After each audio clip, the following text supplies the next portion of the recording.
Yo guys, welcome to today's vlog. I'm just gonna go work on one of the cars, and you might think that I'm taking the MR2 right behind me here, but that's not the case. We actually got a new ride, which I'm so excited to show you guys. It's a new project. It's the drift car, guys. I've wanted a drift car for a while. I've been looking, and the perfect one popped up. All right guys, we're here at an undisclosed location, which is definitely not just a university really close to my home. That's besides the point, doesn't really matter. It's nice and quiet here. The sun is out, got some good lighting, and there's no traffic flying by, which means we get some peace and quiet to film this car, to talk to you guys about it, show you what's wrong with it, and tell you about the plans. So without further ado, let's check out what I got.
Boom! Here it is, guys. 1994 BMW E36 318IS, which means it has the 4-cylinder under that hood. Not the best motor in the world, but that doesn't matter because I want to do a motor swap to it anyway, and it's going to need a lot of work to become a drift car. This is going to become 100% a drift car. So it's going to have bucket seats, motor swap, all the good stuff, maybe a roll cage, all that type of stuff.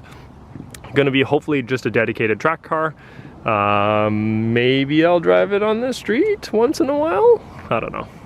Who knows? But for now, the plan is to keep it as a drift car because it needs so much work anyway that it just makes sense to not restore it. I'd rather use it as a drift car, get into drifting. Yeah, that's pretty much the overall gist of it. Let me show you some of the biggest problems with it, starting off with this. Is pretty much the only rust. I don't know if you can see that because of the lighting here, but bit of rust going on here. Not the best thing in the world. Again, it's gonna be a drift car, so I might get that patched up. I'll go get somebody to look at it just because I don't want it to spread and get a lot worse. The insert's already starting to spread, got some bubbling going on here. I just don't want it to spread and take over this whole section of the side skirt here. So that's pretty much the only rust on it as far as I can see. I mean, these have the little lip protectors here, so they're not severely rotting out here anywhere, which is really nice. Obviously got some paint fading and whatever. It's an older car, it's a 94, right? It has wiper blades though, guys. That's more than the MR2 we can say for the MR2. So yeah, this is basically the idea. Full stock interior. He's got the racing wheel on there already, which is not too bad. I might leave it. Might end up replacing it in the future, not a big deal. Standard transmission, which is really nice. It's really hard to find these, well, around me at least. We're here in Canada.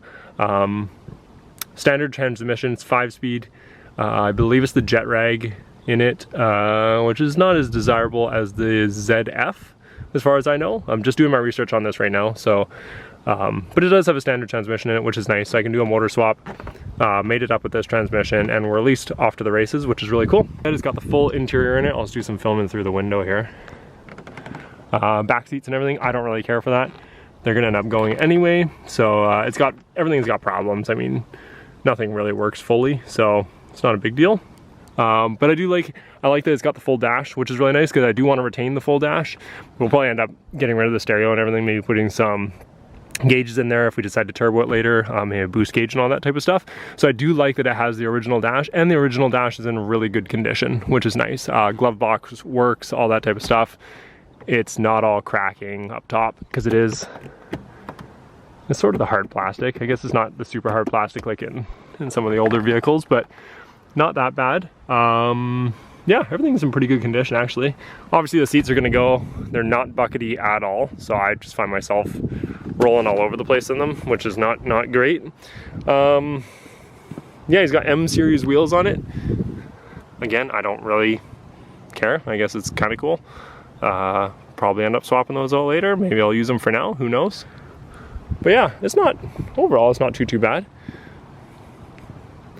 It's got pretty standard stuff. Chipping paint and all that. He's done a couple modifications. He put a big fart can on it. He's got this thing on here, which is just, it's honestly, I played with it already. It's falling off. He didn't really do a great job of that, the previous owner. But overall, awesome car. The only thing holding me back from actually getting out and drifting this thing right now, besides the weather, of course, in the season, is what's under this hood here. Where is it? There it is. Well, hopefully these shocks hold. Ooh, it's nerve-wracking. Anyways, this motor, 4-cylinder. This thing is absolutely gutless. So the first thing, one of my first modifications, I already have a motor in mind. I'm gonna go look at it pretty soon and probably pick it up if it's in decent condition. That's gonna be the first modification to this. It's gonna take a lot of effort, a lot of work, because I've never done a motor swap on an E36 before. I've read a ton about them.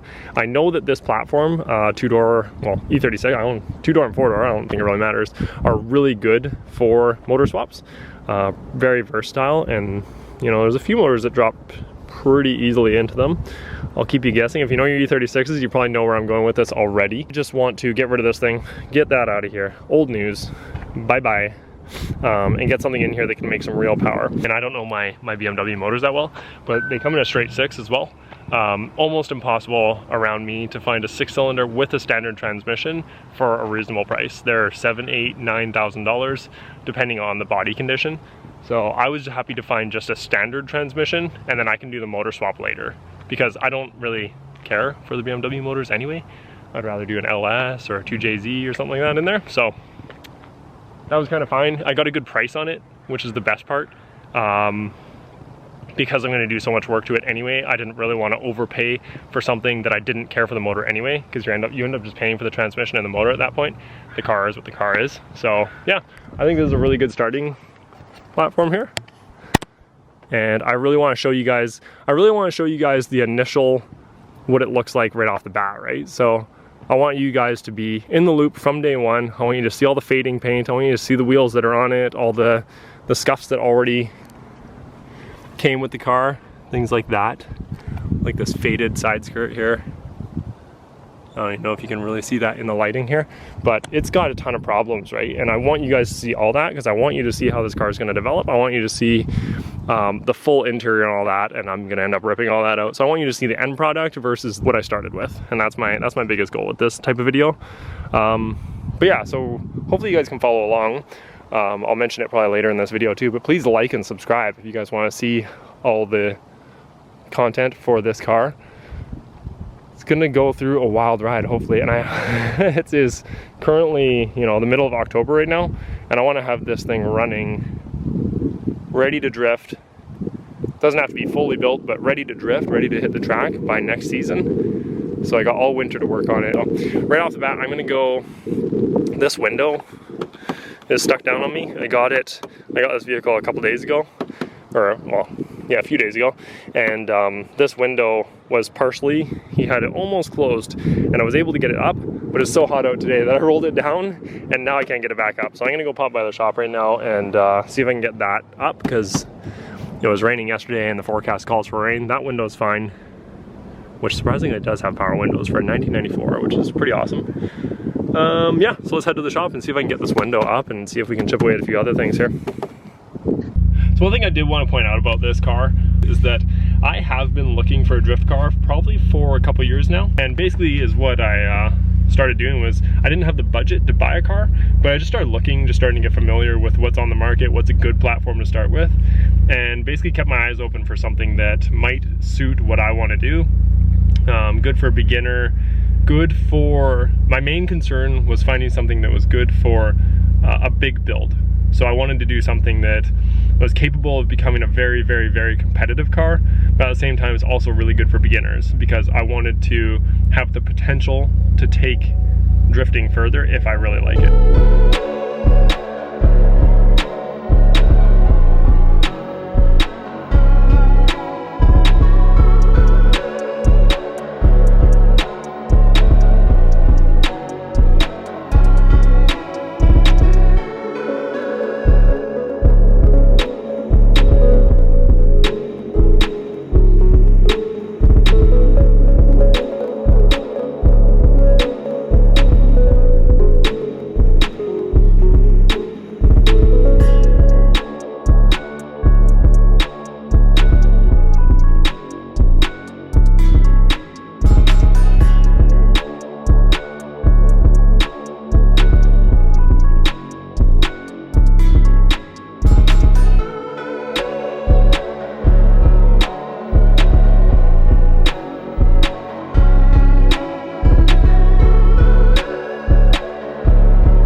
All right, first things first, this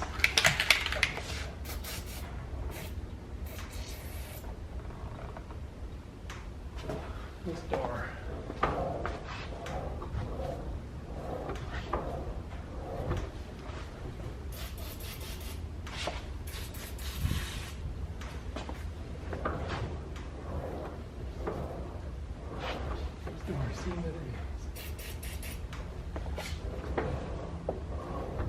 All right, you know how the door panel comes off. Oh, Torx, of course.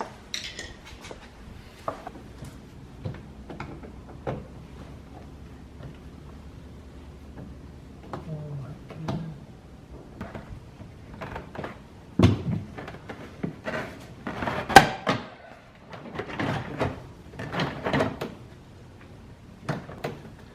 I see. Ooh, look at that. What? Oh, jeez. All right, we're getting somewhere here. This guy. Boom.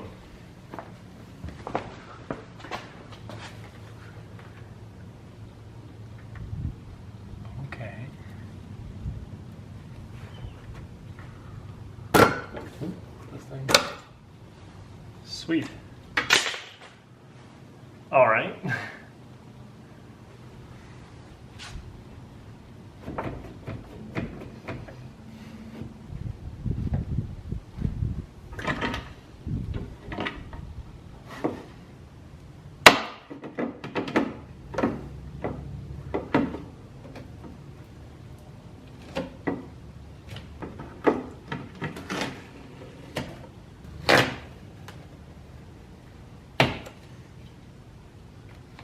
All right.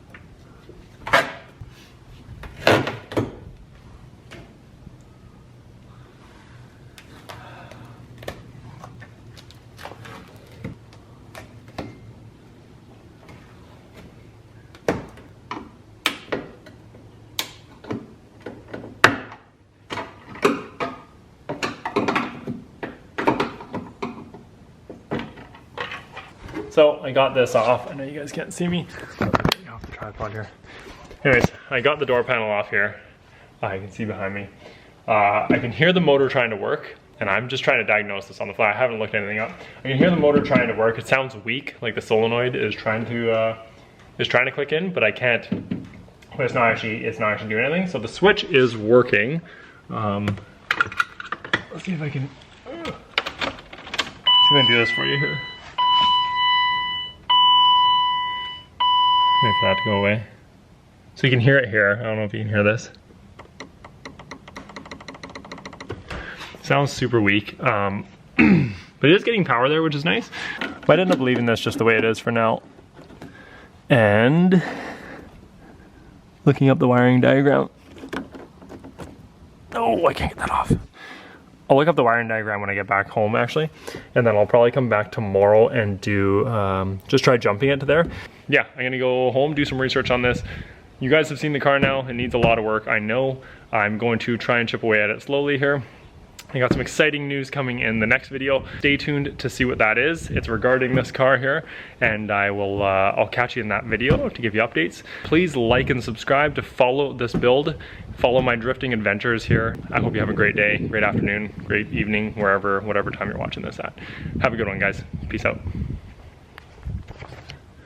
I did say I'd wrap this vlog up with talking a little bit about what my plans are with the MR2. The one thing I can say for sure, 100%, is that I have no intentions of doing a restoration job. I don't want to keep any of it really original. It's definitely going to be a performance-oriented car. I would like to keep it street legal, so that's my biggest concern. But overall, I want it to have a lot of performance characteristics. I want it to be sort of like a race car for the street, I guess. I don't know if I ever plan on really racing it, taking it to the track or anything like that. I think I just mainly want it to look really good and be able to perform really good and just be a really fun car to drive on a regular basis or a semi-regular basis. So having said that, I'm sort of tossed up between a few different options. One being I could keep it really clean and restore the body a little bit to basically its original condition, and then put bucket seats into it, do an engine swap and lowering springs, all that type of stuff, or coilovers and all that type of stuff. Or the other option is to go balls to the walls and do some crazy build on it. I was thinking of doing an all-wheel drive version, because I know the gas tank goes down the middle of the car, so there is actually already a tunnel that you could theoretically put a drive shaft down, and then you'd obviously have to convert the front over to be able to hold the differential up there and everything. But that's just an idea I'm toying around with. Either way, I want to give it a lot more power. I want to do an engine swap to it, probably to the 2GR FE. So that's the overall idea that I have for the car, is to do something very performance oriented. Still looks really good, still drivable. I don't want it to be too uncomfortable, too track worthy, that we can't drive it on the street. So if you guys have any ideas, if you're, you know, maybe you've seen some other threads or some forums of other people doing similar builds to that, or just brainstorming ideas, let me know, because I'm open to anything at this point. But yeah, basically I just want to keep it really clean. I want to have it perform really well, and I want to be able to drive it and just have fun with it. So let me know what you guys think of those ideas. And thanks for checking out this video. Honestly, I know it's rough, I know it was long, I know the editing's probably going to be not the best, but you know what, I'm learning. This is only I think it's probably the second one in, and it's going to get better from here, you guys. That's my promise to you. If you can, I'd love it if you could like and subscribe. It was really going to help the channel. So again, guys, thanks for checking out the video. Have yourselves a great day.